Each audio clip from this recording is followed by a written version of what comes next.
নিশ্চিতভাৱে যিসকলে আমাৰ এই ভিডিঅ'টোত ক্লিক কৰিছে তো প্ৰতিগৰাকী ব্যক্তিয়ে চাকৰি প্ৰত্যাশী এক্সপিৰিয়েঞ্চ হ'ব নতুবা প্ৰতিগৰাকী ব্যক্তিৰে একোটা পবিত্ৰ মনোভাৱ আছে যে তেওঁলোকে শিক্ষকতাৰ দৰে এটা পবিত্ৰ বৃত্তিত যোগদান কৰিবলৈ আগ্ৰহী হয়নে বাৰু যি নহওক আজিৰ ভিডিঅ'টোৰ থাম্বনেইল আৰু টাইটেলটো দেখিয়ে ডেফিনেটলি আপোনালোকে ভিডিঅ'টোত ক্লিক কৰিছে আৰু আমাৰ থাম্বনেইল আৰু টাইটেলটোত সম্পূৰ্ণ স্পষ্টভাৱে লিখা আছে যে BEd নাথাকিলেও আপোনালোকে হিন্দী টিচাৰ গ্ৰেজুৱেট টিচাৰ হিন্দীৰ কাৰণে আপোনালোকে আবেদন কৰিব পাৰিব আৰু আমাৰ চেনেলত যিকোনো তথ্যৰ ওপৰত যেতিয়া আমি থাম্বনেইলতে হওক বা ভিডিঅ'টোত আলোচনাই কৰোঁ তো সেই তথ্যখিনি কেতিয়াও ভিত্তিহীন বা অৰ্থহীন তথ্য আমি কেতিয়াও আলোচনা নকৰোঁ গতিকে ভিডিঅ'টোৰ তলত আপোনালোকে কোনো ধৰণৰ যাতে নিগেটিভ কমেণ্ট নকৰে কোনো ধৰণৰ যাতে নেতিবাচক আপোনালোকৰ মনোভাৱ ইয়াতে নেদেখুৱায় আমি তাৰ বাবে আপোনালোকক অনুৰোধ জনাইছোঁ কাৰণ ইয়াতে সম্পূৰ্ণৰূপে ইতিবাচকভাৱে আপোনালোকৰ সৈতে আমি কথাখিনি আলোচনা কৰিম যাতে আপোনালোকেও যদি BEd কৰিব পৰা নাই বা আপোনালোকৰ যদি হিন্দীত আপোনালোকৰ যদি গ্ৰেজুৱেশ্যন ডিগ্ৰীও নাই বা হিন্দীত যদি আপোনালোকৰ মাষ্টাৰ ডিগ্ৰীও নাই যিটো 3 বছৰীয়া আৰু 2 বছৰীয়া হয় তথাপিও কিন্তু আপোনালোকে গ্ৰেজুৱেট টিচাৰ হিন্দীৰ কাৰণে আবেদন কৰিব পাৰিব কেনেকৈ ধৰণে আবেদন কৰিব পাৰিব কি অৰ্হতা লাগিব সকলোখিনি কথা আমি ইয়াতে আলোচনা কৰি দিম গতিকে ইয়াৰ যিখিনি কথা আলোচনা কৰিম সম্পূৰ্ণ ভিত্তি আছে আৰু সেই সকলোখিনি আমি প্ৰমাণ সহকাৰে আপোনালোকৰ ওচৰত আমি দাঙি ধৰিম গতিকে ভিডিঅ'টো স্কিপ নকৰাকৈ সম্পূৰ্ণৰূপে চাব বুলি আমি আশা কৰিছোঁ এইখিনিতে ডেফিনেটলি আপোনালোকৰ মনত এটা প্ৰশ্ন উদয় হৈছে যে গ্ৰেজুৱেট টিচাৰ হিন্দীৰ বিষয়ে যেনেধৰণে মই কৈ আছোঁ যে BEd ডিগ্ৰীটো ইয়াত নহ'লেও আপোনালোকে আবেদন কৰিব পাৰিব এই ক্ষেত্ৰত বহুতৰে মনত এইটো প্ৰশ্ন হ'ব যে এই পোষ্টখিনি যিকোনো ধৰণৰ চৰকাৰী খণ্ডৰ শিক্ষানুষ্ঠানৰ পৰা নোলাব নেকি হয় এই মই স্পষ্টকৈ কৈ দিওঁ যে এই গ্ৰেজুৱেট টিচাৰ হিন্দীৰ যিখিনি পোষ্টৰ কথা মই কৈছোঁ এইখিনি অলৰেডি GTPGTৰ যিটো ৰিক্ৰুইটমেণ্ট আপোনালোকক 9000 পোষ্টৰ কাৰণে ওলাইছিলে আৰু জানুৱাৰী ডিচেম্বৰ মাহত বৰ্তমান জইন কৰি গৈছে তো সেইখিনি লগতে ওলাইছিলে আৰু এইখিনি সম্পূৰ্ণৰূপে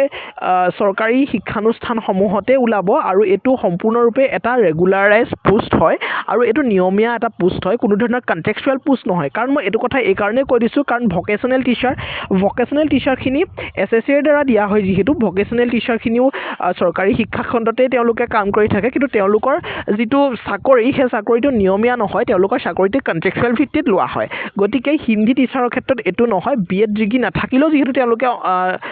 তাতে জইন কৰিব পাৰিব তাতে এপ্লাই কৰিব পাৰিব পৰীক্ষাত অৱতীৰ্ণ হ'ব পাৰিব বা হিন্দী টিচাৰ হিচাপে চৰকাৰী খণ্ডত তেওঁলোকে কাম কৰিব পাৰিব গতিকে তেওঁলোকৰ যিটো চাকৰি এই চাকৰিটো কণ্ট্ৰেকচুৱেল নহয় সম্পূৰ্ণৰূপে যেনেধৰণে গ্ৰেজুৱেট টিচাৰ বা পষ্ট গ্ৰেজুৱেট টিচাৰ ৰিক্ৰুইটমেণ্ট হয় ঠিক একেলগে এই হিন্দী গ্ৰেজুৱেট টিচাৰৰ কাৰণেও ৰিক্ৰুইটমেণ্ট হ'ব কেৱল এই হিন্দীটোৱে এটা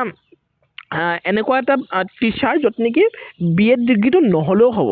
BEd ডিগ্ৰীটো থাকিলে ভাল বাট নহ'লেও আপোনালোকে ইয়াতে আবেদন কৰি পিনে খুব সুন্দৰভাৱে গ্ৰেজুৱেট টিচাৰ হিন্দী হিচাপে আপোনালোকে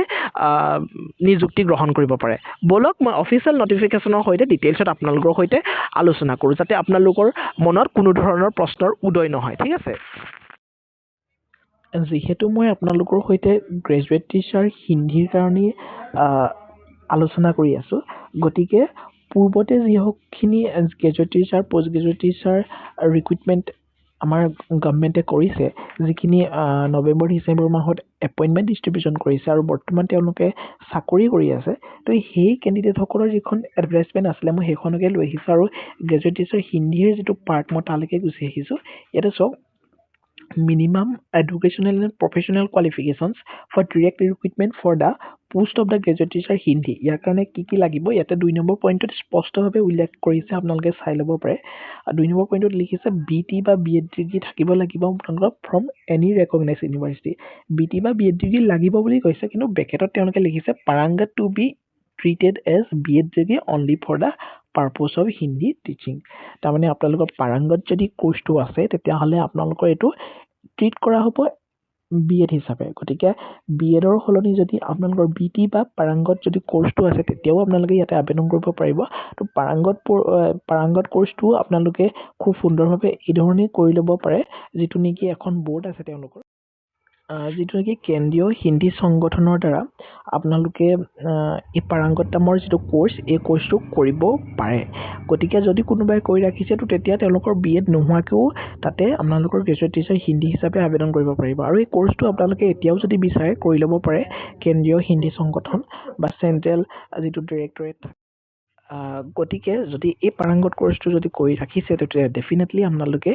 BEd নোহোৱাকৈ হিন্দী টিচাৰৰ কাৰণে আবেদন কৰিব পাৰিব আৰু ইয়াৰ লগতে মই এটা কথা স্পষ্টকৈ উল্লেখ কৰিছিলোঁ যে যিকোনো বিষয়ৰ যদি আপোনালোকে গ্ৰেজুৱেট ডিগ্ৰী লাভ কৰিছে তো তেতিয়াও হিন্দী টিচাৰৰ কাৰণে আবেদন কৰিব পাৰিব হয় সেইটো স্পষ্টকৈ উল্লেখ কৰিছে ইয়াতে যদি আপোনালোকে প্ৰবীণ ৰত্ন যদি কৰি ৰাখিছে হিন্দীত প্ৰবীণ আৰু ৰত্ন যদি কৰি ৰাখিছে হিন্দীত যিখিনি নেকি পূৰ্বতে ক্লাছ 5, 6, 7 এনেকুৱা ধৰণৰ যেতিয়া আপোনালোকে আছিলে তো তেতিয়া কিছুমান পৰীক্ষা দিবলৈ আহিছিলে পৰিচয় প্ৰথমা প্ৰৱেশিকা প্ৰবীণ ৰত্ন এনেকুৱা ধৰণৰ যদি সেই পৰীক্ষাসমূহ দি ৰাখিছে আৰু সেই পৰীক্ষাসমূহৰ যদি প্ৰবীণ আৰু ৰত্ন আপোনালোকে কোৱালিফাই কৰি ৰাখিছে পাছ কৰি ৰাখিছে তো তেতিয়াহ'লে ডেফিনেটলি আপোনালোকে ইয়াতে আছামিছত যদি গ্ৰেজুৱেশ্যন কৰিছে ছ'চিয়লজিত যদি গ্ৰেজুৱেশ্যন কৰিছে তো তেতিয়াও আবেদন কৰিব পাৰিব বা যিকোনো ধৰণৰ গ্ৰেজুৱেশ্যন যদি কৰিছে তো তেতিয়াও আপোনালোকে ইয়াতে হিন্দী টিচাৰৰ কাৰণে আবেদন কৰিব পাৰিব কিন্তু পাৰাংগতটো আপোনালোকৰ লাগিব যদি BEd নাই পাৰাংগত লাগিব আৰু পাৰাংগত যদি নাই তেতিয়াহ'লে BEd লাগিব ঠিক আছে আৰু এই প্ৰবীণ ৰত্ন পৰিচয় প্ৰথমা প্ৰৱেশিকা এইবোৰ এনেকুৱা কোৰ্চ নহয় যে 2-3 বছৰ আপোনালোকে পঢ়িব লাগিব কোৰ্চটো তো তেনেকুৱা ধৰণৰ নহয় তো ইয়াতে জাষ্ট এটা এক্সাম হয় যিটো নেকি জুলাই মাহত এটা হয় এটা ডিচেম্বৰ নৱেম্বৰ মাহত এটা এক্সাম হয় গতিকে এবছৰ দুটাকৈ এক্সাম হয় পৰিচয় প্ৰথমা এবছৰতে পাছ কৰি যাব তেনেকৈ ধৰণে আপোনালোকে এই এক্সামসমূহ দিব লাগে আৰু এই এক্সামসমূহ আসাম ৰাষ্ট্ৰসভা এটা প্ৰচাৰ সমিতি আছে তো তাৰ থ্ৰুৱেদি দিব পাৰে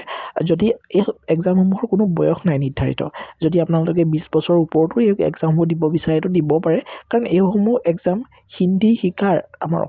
অসমৰ যিটো ৰাষ্ট্ৰভাষা বা ভাৰতৰ যিটো ৰাষ্ট্ৰভাষা এই ৰাষ্ট্ৰভাষাটো শিকাৰ এটা কৌশল গতিকে এই কোৰ্চসমূহ এতিয়াও আপোনালোকে কৰিব পাৰে কোৰ্চ নহয় একচুৱেলি এই এক্সামসমূহ দিব পাৰে আৰু এই এক্সামসমূহ দিবলৈ আপোনালোকে অসম ৰাষ্ট্ৰসভা যিটো সমিতিটো তাৰ লগত আপোনালোকে কণ্টেক্ট কৰিব লাগিব নহ'লেও আপোনালোকৰ ওচৰৰ যিখন হাইস্কুল সেই হাইস্কুলখনৰ হিন্দী শিক্ষক বা শিক্ষয়িত্ৰীৰ সৈতে আপোনালোকে যোগাযোগ কৰিব লাগিব যদি তাতে চেণ্টাৰ আছে তেওঁ ডেফিনেটলি সহায় কৰিব পাৰিব গতিকে ডিটেইলছখিনি মই আপোনালোকক জনাই দিলোঁ বাকীখিনি আৰু আলোচনা নকৰোঁ মই দেখাই দিছোঁ যদি আপোনালোকৰ আছে প্ৰবীণ ৰত্ন বা পাৰাংগত কোৰ্চটো কৰি ৰখা হৈছে তো ডেফিনেটলি আপোনালোকে আবেদন কৰিব পাৰিব ঠিক আছে বাকী কিবা সহায় লাগিলে ক'ব তো ডেফিনেটলি আমি সহায় কৰিম ঠিক আছে